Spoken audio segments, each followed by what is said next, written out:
આપણી પાસે એ સમય નથી કે 68 અક્ષરોની વિવિધ બે પદના આ બે શબ્દો, બે અક્ષરો ઉપર તમારું ધ્યાન ખેંચું છું. ઉવજ્જાયાનમ જે છે, જેને જ જોડવામાં આવ્યો છે, એ જા જે છે પ્રાકૃતમાં જાણમ, એને ધ્યાન કહેવામાં આવે છે. સ્વાધ્યાયનો આપણો વિષય ધ્યાન યોગ છે. ઉપાધ્યાય ભગવંતની સહાય લઈ અને ધ્યાન યોગમાં પ્રવેશ કરવાનો છે. ધ્યાન યોગનું ગણિત મારા અને તમારા મગજમાં સ્પષ્ટ હોવું જોઈએ. વારંવાર હું આ વાત ઉપર ભાર મૂકું છું, ડાયરેક્શનની. અહીંયાથી કેનેડા જવું હોય, ઓન્ટેરિયો જવું હોય તો તમારી પાસે ડાયરેક્શન છે. તમે ઓન્ટેરિયો જશો, ગાડી જ્યાં લઈ જઈ શકે ત્યાં તમે જશો. બિલકુલ ધ્યાન માર્ગમાં પણ એવું છે. અને ધ્યાન માર્ગની ગાડી મોક્ષ સુધી લઈ જાય એમ છે. શાસ્ત્રકારે ફરમાવ્યું છે, સકલ દ્વાદશાંગસ્ય સાર ધ્યાન યોગ. સારી દ્વાદશાંગીનો કોઈ સાર હોય, ધ્યાન યોગ છે. માનવી બને મિથ્યાત્વ અવસ્થામાં હોય, પણ જો એનામાં સન્મુખતા આવે, દેવ ગુરુ પ્રત્યેની જો સન્મુખતા આવે, માનવ ભાવની ગાડી, જે human time and human energy. હું માનવ ભાવ શબ્દ વાપરું છું ત્યારે આ બે અંગ્રેજી શબ્દોનો પ્રયોગ કરું છું. એનું નામ માનવ ભાવ છે. અમને ખબર નથી હ્યુમન ટાઈમની વેલ્યુ શું છે. નિગોદમાં અમે અનંતો કાળ ગાળ્યો છે. માનવી બને છે અને એને જે સમય મળે છે, પેલા તીર્થંકરના સમયમાં મળ્યો એ 84 લાખ પૂર્વના આયુષ્યનો, છેલ્લા તીર્થંકરના સમયમાં મળ્યો એ 72 વર્ષનો. પૂરતા છે, બિલકુલ પૂરતા છે. બે ઘડી પૂરતી છે. કેવલ જ્ઞાન મેળવવા માટે બે ઘડી પૂરતી છે. Human mind, human time and human energy હોવી જોઈએ. જો ધ્યાન માર્ગમાં પ્રવેશ થઈ શકે ને એ માટે ડાયરેક્શન અગત્યની છે. અત્યારે આપણે ડાયરેક્શન લેવામાં છીએ શાસ્ત્રકાર પાસેથી. ડાયરેક્શનની બાબતમાં હું જે વારંવાર તમને કહું છું, ડાયરેક્શન આપનાર પરિચિત હોવો જોઈએ, એને માર્ગ બિલકુલ ખબર હોવી જોઈએ. ડાયરેક્શન આપનારને માર્ગ ખબર નહીં હોય તો તમને ડાયરેક્શન શું આપી શકશે? ડાયરેક્શન લેનારે પરફેક્ટલી એને પોતામાં ગૂંથી લેવાનો પ્રયત્ન કરવો પડશે, એને ઉભા રહેવું પડશે. નહીં મને સમજાયું. ફોનમાં આપણે કહેતા તમે અહીંયા કર લેવાનું કીધું, નહીં સમજાયું. 4 લાઈટ પછી કે 7 લાઈટ પછી સમજાતું નથી. તમે જો લગીર ઉતાવળ કરી, ના મેં તો સમજી લીધું, પછી જોયું જશે. અહીંયાથી ગાડીમાં કેનેડા ઓન્ટેરિયો જવા માટે, અહીંયાથી ધ્યાન માર્ગમાં મોક્ષે જવા માટે જો તમારી સ્પષ્ટ સમજણ નહીં હોય ડાયરેક્શન નહીં, કર્મનો ક્ષય થશે અને મોક્ષ મળી જશે. વિભ્રમણામાં આપણે રહીએ ને. બિલકુલ શાસ્ત્રીય વાત હું તમને કહું છું. અને એ મેં કહ્યું તમને, નવકાર નમો હરિહંતાણમ થી શરૂ થાય છે. અને નમો હરિહંતાણમ થી શરૂ થતો નવકાર ભક્તિ યોગ માટે ઉપરથી શરૂ થાય છે.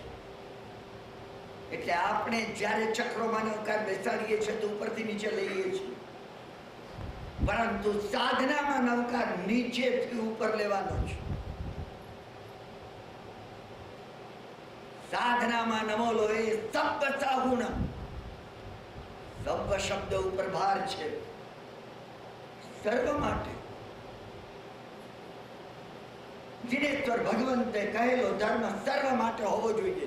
જો મનમાં વિચાર આવ્યો તો મને જલ્દી મોક્ષ મળે, અરે થવાનું હશે, થશે બધાનું. ભ્રમણામાં છીએ આપણે, મારો મોક્ષ થાવ, મારો મોક્ષ થાવ. આ વિચાર માત્ર જે છે, આ બીજાનું ક્યારે મોક્ષ થશે? આ બધાને સદુદ્ધિ ક્યારે છૂટશે? પૂર્ણ માર્ગે વળેલા એવા અનંતા જીવો સન્માર્ગ ઉપર ક્યારે આવશે? શબ્દથી શરૂ થાય છે. સબ, આ સમગ્ર લોકને આવરી લે છે, પોતામાં ઇન્ક્લુડ કરી લે છે. આપણે સમજવાનો પ્રયત્ન કરીએ. બિલકુલ સ્પષ્ટ. આજે તો અહીંયા બોક્સ મૂકવામાં આવ્યું નથી, પણ કાલે મૂકવામાં આવશે. મને ઘણા પ્રશ્નો મળ્યા છે, મને ભારે ખુશી થઈ. તમે ઘણી વાર એવી શરમ લાગે છે કે હવે શું પૂછું. કિરણભાઈને લાગશે કે આમને આટલી ખબર નથી. તો કઈ નામ ઠામ વગર ભાઈઓ અને બહેનોને મારી અત્યંત હાથ જોડીને નમ્ર વિનંતી છે કે કાગળની ચબરખી ઉપર તમે તમારો પ્રશ્ન બોક્સમાં નાખવા પ્રયત્ન કરો. અહીંયા મૂકશો પણ તો મને દેખાઈ જશો તમે, એટલે એ તો તમે આવ્યા હો ત્યારે ગમે ત્યારે બોક્સમાં નાખવો તમારે.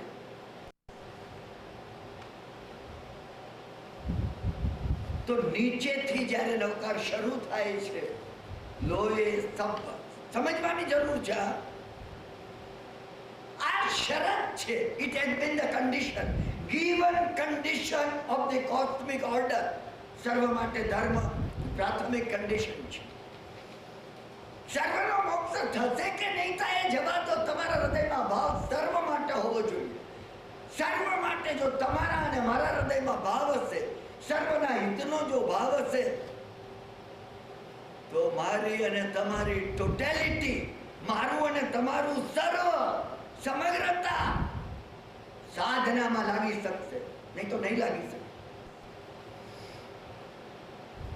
હું આના સાયકોલોજીકલ, મેન્ટલ, સ્પિરિચ્યુઅલ ઇમ્પ્લિકેશન્સમાં અત્યારે જતો નથી. પ્રભુએ જે કહ્યું છે ઘણું ગંભીર કહ્યું છે. ભગવાન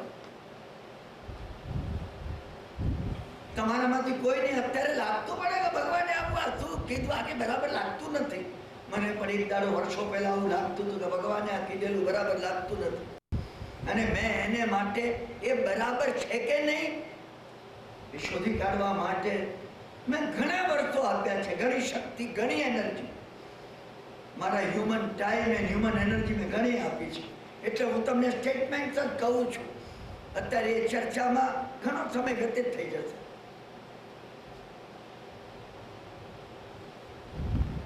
નમો ઉવજ્જાયાણમ પદ ત્યાર પછી આવે છે લોહી અને સ્તંભ પછી નમો ઉવજ્જાયાણમ. જાણમ, ધ્યાન શરૂ થઈ ગયું. એ જાણ શબ્દ જે મૂળ છે એ ચાઇનીઝ અને જાપાનીઝ ત્યાંની લેંગ્વેજમાં એ ઝેન છે. બુદ્ધ ભગવાનની પરંપરામાં જેને ઝેન માર્ગ કહે છે, હિન્દુ ધર્મમાં જેને વેદાંત કહે છે, જૈન ધર્મમાં જેને નિશ્ચયનય કહે છે, બુદ્ધ પરંપરામાં એને ઝેન કહે છે. ઝેનનો માર્ગ એ ધ્યાન માર્ગ છે. જ્ઞાનમ, ધ્યાન માર્ગથી ઉપાધ્યાયથી પ્રવેશ કરવાનો છે. ઉપાધ્યાય પરિચય કરાવે છે. હું અને તમે અત્યારે ઉપાધ્યાય ભગવંતના સાનિધ્યમાં વિરાજમાન છીએ. અને અદ્ભુત આશ્ચર્યની વાત છે કે આપણા સર્વેના પ્રમુખ સ્થાને બિરાજમાન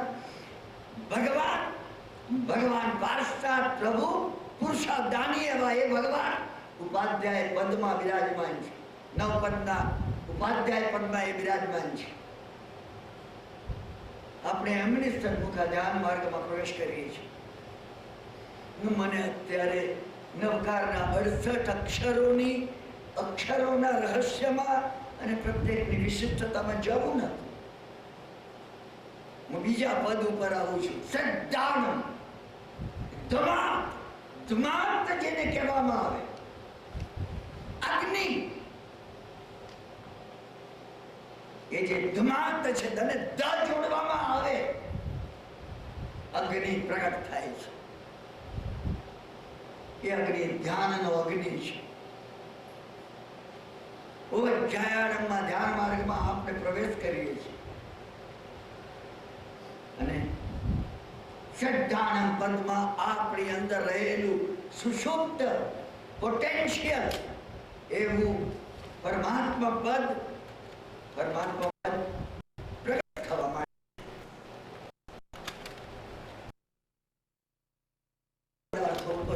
ધ્યાન ખેંચું. અને તમે સમજી લે ઉપયોગી છે એટલું નહીં.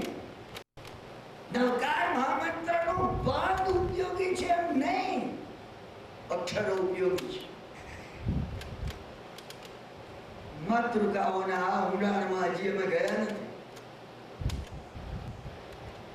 કેમિસ્ટ્રીની અંદર જે પદાર્થોને બેથી કહેવામાં આવે છે, નાઇટ્રોજન અને ઓક્સિજન બે ભેગા કરવામાં આવે, કેમિકલ કોમ્બિનેશન બને અને બે ભાગ હાઇડ્રોજન ને એક ભાગ ઓક્સિજન થી પાણી બની જાય. બિલકુલ એ વાત છે. એક એક અક્ષર સંસ્કૃત ભાષાનો એક એક અક્ષર એક એક ફંડામેન્ટલ મૂળભૂત જાણે પદાર્થ છે.